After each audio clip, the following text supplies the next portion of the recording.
사연자분이 보내주신 이야기 시작해볼게요. 안녕하세요. 저는 30대 후반의 남성입니다. 저는 어려운 집안의 장남으로 태어나 힘들게 성장했습니다. 고등학교부터는 거의 신문 배달이나 우유 배달로 학업을 이어나가야 했고, 아버지가 하시는 일은 거의 수입이 불규칙해서 가정경제는 어머니가 운영하시는 조그만 식당에 의존하고 있었죠. 아무래도 가장 노릇을 하시는 어머니의 목소리가 커지는 건 어쩔 수 없었고, 아버지도 수긍은 하지만 스트레스를 술로 푸시는 날이 많아졌습니다. 그렇게 매일같이 두 분은 다투시고 저희는 할 수 없이 지켜봐야 했습니다. 저희에게 가난보다 더 힘들었던 건 앞으로 살아갈 희망이 없다는 사실이었던 것 같습니다. 아마도 부모의 불화를 겪고 자란 자녀들만 공감할 수 있을 겁니다. 그건 저뿐만 아니라 하나밖에 없는 남동생까지 우울하게 만들었습니다.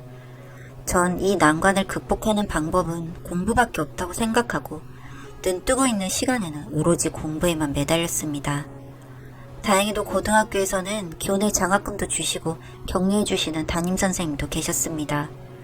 수능시험도 제가 공부한 부분에서 출제가 돼서 학운이 좋았는지 대학은 4년 장학생으로 들어갔고, 그동안 모은 돈은 동생에게 끝까지 쥐고 있으라며 통장에 넣어주었습니다.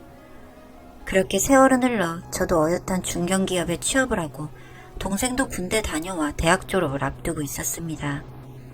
동생까지 취업만 하면 그래도 숨통이 트일 거라고 믿었었기 때문에 그나마 살 수 있었던 것 같습니다. 그간 겪은 고생은 이루 말할 수 없었죠. 정말 1,000원짜리 한 장도 벌벌 떨면서 썼을 정도니까요. 그때까지 김밥과 컵라면으로 식사를 해결하면서 아끼고 모은 돈이었어요. 지금도 10,000원짜리 정식은 손 떨려서 먹지도 못합니다. 그런데 그렇게 억척스럽게 돈도 벌고 살림도 하시던 어머니가 쇠약해지셔서 계속 병치레를 하시는 겁니다. 단순한 통증이 아닌 것으로 보였습니다. 태어나서 한 번도 어머니가 심각한 정도로 편찮으신 걸 본 적이 없는 우리 형제는 너무나 놀랍고 당황스러워 살림도 나누어서 하고 잠시 식당 문을 닫기로 결정했습니다. 그런데 아버지는 새삼스레 어머니에게 살갑게 다가가는 게 익숙치 않으셨는지 약을 사다 주거나 병원에 데려다 주는 게 전부였습니다. 그러던 어느 날 어머니는 밤에 가슴을 쥐어짜는 통증이 느껴진다며 응급실로 향했는데, 그렇게 골든타임을 놓치고 심근경색이란 병으로 세상을 떠나셨습니다. 그동안 소화가 안 되는 것 같은 느낌이 지속된다면서 답답해서 잠도 못 자겠다고 하셨던 게 전조 증상이었던 거라고 하더군요. 어머니께 관심을 갖고 지켜봤더라면 죽음은 막을 수 있었을 텐데 하는 후회가 막심했습니다. 자식으로서 무책임하다는 생각도 들었고요. 장례식은 간소하게 가족장으로 치렀고 가까운 추모관에 모셨습니다. 저와 동생은 어머니를 잃고 나서야 얼마나 한평생 외롭고 허무하게 사셨는지 알 수 있었습니다. 아버지는 하루 이틀 사흘날 술이 없이는 못 사는 사람처럼 더 술에 매달리셨고, 급기야 길에서 쓰러져 파출소까지 데리러 가곤 했습니다. 심정적으로 이러면 안 되지만 정말 아버지까지 원망스러웠습니다. 어쩌면 저렇게 자식들 생각을 안 하는 건지 못하는 건지 말이죠. 차라리 저럴 거면 돌아가시는 게 나은 게 아닌가 싶을 정도였으니까요. 가족끼리 어려울 때 뭉쳐도 될까 말까인데 저러시는 이유가 뭔가 싶고 정말 싫었습니다. 역시 사람은 안 변하는구나 하는 선입견까지 더해져 갈수록 아버지가 끔찍해지더군요. 그런데 뭔가 좀 이상하다는 생각을 했습니다. 아버지의 태도나 생활하는 모습이요.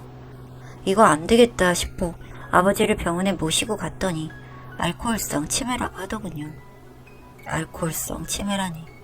말도 어눌하시고 끼니를 몇 번씩이나 달라고 하실 때부터 뭔가 이상하긴 했습니다.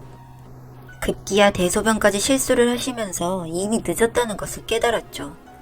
어쩐지 그동안 행동이 미심쩍은 부분이 많았는데 그게 병 때문이라는 것을 알고 나니 안쓰럽기도 했지만 또 한편으로는 화가 나더군요. 왜 그리 술을 드셨는지 정말 이해할 수가 없었습니다. 여튼 저나 동생은 간병을 할 수는 없는 처지고 돈을 벌어야 병원비를 댈 수 있으니 요양병원에 모시기로 했습니다. 인지 능력이 점점 떨어지시는 게 눈에 보여 어쩔 도리가 없었죠. 누구를 머금고 요양병원에 보내드린 후 저희는 생업에 충실한 삶을 살게 되었습니다. 물론 주말에는 정기적으로 찾아뵙고 음식도 먹여드리고 산책도 시키고 했습니다. 간병하시는 분은 조선족이었는데 공동 간병 시스템인데도 불구하고 저희 아버지께 정성을 다하는 게 보였기 때문에 저희도 안심했고요. 저희도 그분이 처음엔 낯설었지만 가끔 갈 때마다 맛있는 음식이나 현금 봉투를 전해드리면 음식은 감사히 먹겠다고 받으셨지만 돈은 정중히 사양하셨습니다. 그런 의외의 모습에 저희 형제는 감동받았고 예의를 차려 그분에게 대했죠. 그런데 시간이 갈수록 약간 이상한 점이 있다면 간병인이 저희 아버지께 반말을 하면서 부부처럼 대한다는 것이었습니다. 친밀감의 표현이라고 생각을 하긴 했지만 찜찜한 마음이 드는 건 어쩔 수 없었습니다. 돌아가신 어머니도 생각나고 자식 입장에서는 편치 않았습니다. 두어 달 지나고 보니 간호병동에서 두 분이 심상치 않은 사이 같다며 혹시 알고 있었냐고 묻는 겁니다. 저희는 놀라서 아버지께 물어보니 아무 말이 없으셨죠.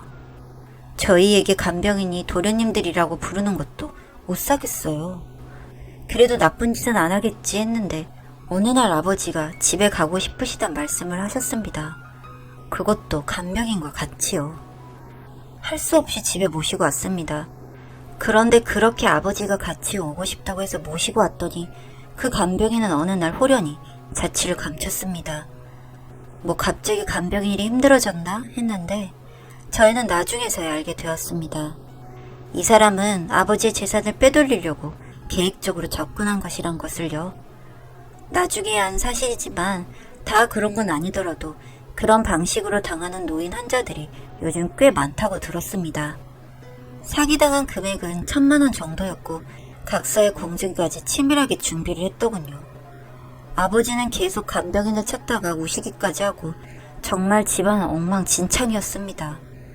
안 그래도 힘들게 살아온 우리에게 왜 또 이런 일이 생겼는지 정말 하늘이 원망스러웠습니다.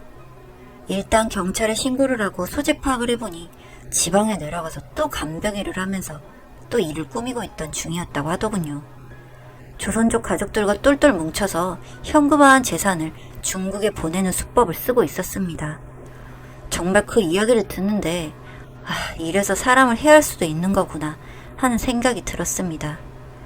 그 정도로 화가 났습니다. 그리고 배신감도 매우 컸죠. 정말 사람 좋은 거 하나 믿고 아픈 사람, 가족 대신에 잘 돌봐주겠거니 하고 정말 잘해드렸는데 어처구니가 없고 뒤통수를 제대로 맞은 느낌이었습니다. 그대로 있을 수 없어 저희는 당연히 고소를 했고 재판까지 가게 되었습니다. 그 돈을 다 받아야 했는데 다 돌려받기 힘들었습니다. 물론 추가적으로 또 피해자가 발생하는 것은 막을 수 있었지만요. 정말 그 과정도 얼마나 힘들었는지 모르겠습니다. 변호사 수임료 주기에도 벅차서 정말 한동안은 밥도 제대로 못 먹을 정도로 살았으니까요. 그렇게 큰 일을 치르면서 그때까지만 해도 저희는 아버지가 빈털터리가 되었을 거라고 믿고 있었습니다.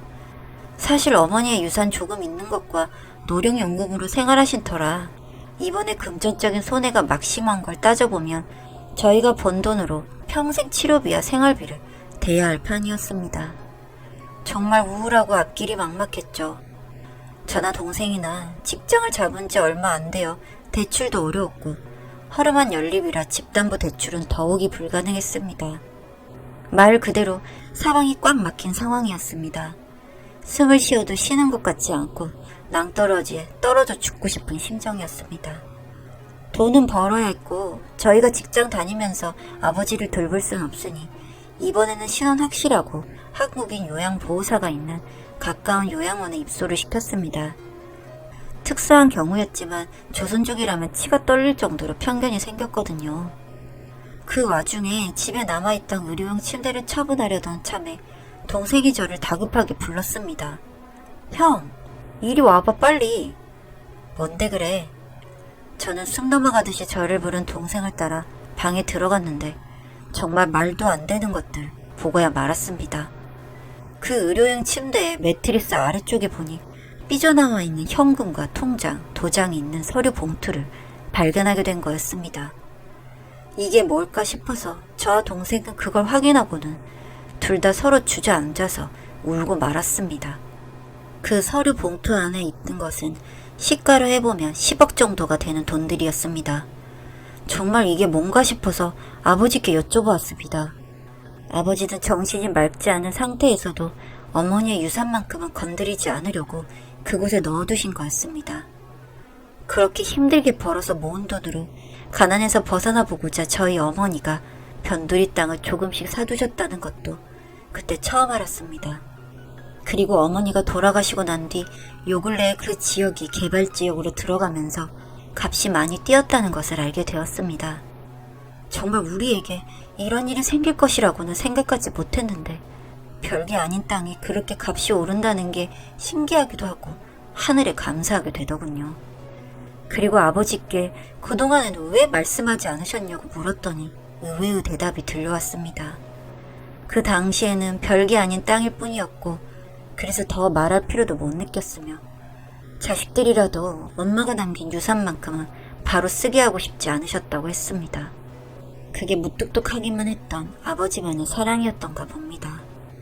그렇게 저희는 그 돈으로 아버지 치료비와 생활비, 저희들의 미래를 위하여 준비자금으로 쓸 수 있었습니다. 정말 사는 내내 저더러 죽어라 죽어라 하는 줄만 알았는데 그래도 그렇게 되길 바라진 않으셨던가 봅니다. 아버지의 증세도 좋아지긴 힘들다고 하지만 훨씬 나아지셨고 저희는 행복을 찾았습니다. 이 또한 지나가리라. 전 이 말을 믿습니다. 저희와 같은 환경에 계신 분들 이 글을 읽고 힘내셨으면 좋겠습니다.